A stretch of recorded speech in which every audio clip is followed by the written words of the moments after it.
தேர்தல் களம் சூடுபிடித்திருக்கக்கூடிய நிலையில பிரச்சாரத்துக்கு என்ன 3 நாட்களே இருக்கு.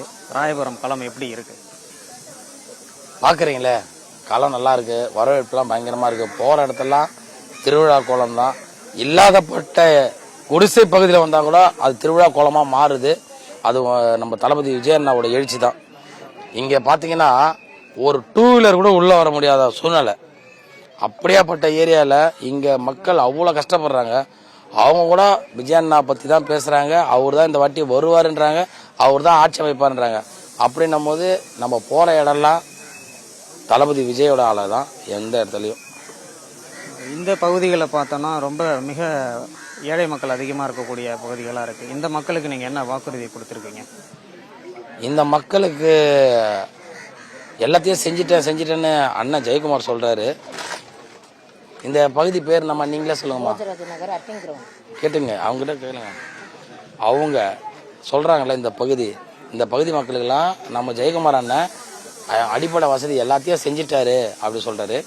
இங்க நீங்க பார்க்கலாம், கழிவுநீர் சாரி இது நம்ம ட்ரைனேஜ் வசதி இல்லை, அப்புறம் குடிநீர் வசதி இல்லை, வீட்டுக்கு மேல்கூரை இல்லை. மொத்தத்தில் இங்கே பார்த்தீங்கன்னா நம்ம சென்னை மாநகரில் ரொம்ப ரொம்ப முக்கியமான தொகுதி இந்த 16 தொகுதியில் ராயபுரம் தொகுதி. இங்கே அடிப்படை வசதி எதுவுமே இல்லாமல் இந்த வார்டு இப்படி இருக்குது அப்படின்னா ரொம்ப ரொம்ப கேள்விக்குறியாக இருக்குது. இப்படியும் இந்த இடத்துல எப்படி பார்த்தாலும் ஒரு 250-300 குடிசைகள் இருக்குது. இந்த மக்களுங்கள்லாம் எவ்வளோ அவஸ்தைப்படுறாங்க. இது வரைக்கும் அவரும் 2 முறை மந்திரியாக இருந்துட்டாரு, 1 முறை சபாநாயகராக இருந்துட்டாரு, 5 முறை எம்எல்ஏவாக இருந்துட்டாரு. அடுத்த வந்த நம்ம திமுக எம்எல்ஏ இவர் ஐட்ரீம்ஸ் மூர்த்தி அண்ணனும் அவரும் இங்கே இருந்தார். இவ்வளோத்தையும் இருந்து இந்த மக்களை ஏன் இப்படியே வச்சுருக்காங்க?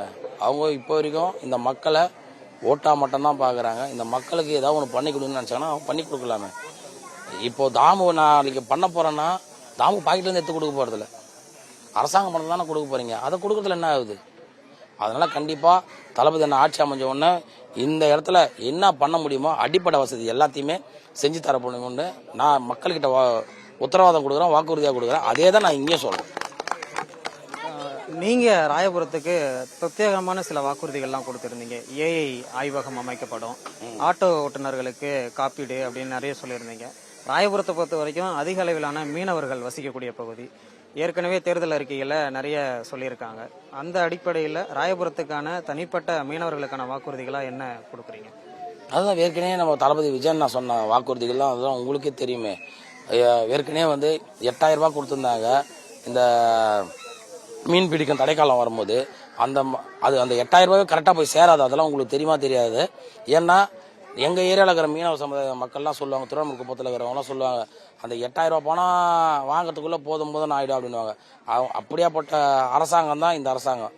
ஆனால் நம்ம தளபதி விஜய் அண்ணா அந்த 8000-ஐ இன்னைக்கு 20,000 வசதி இருக்காரு.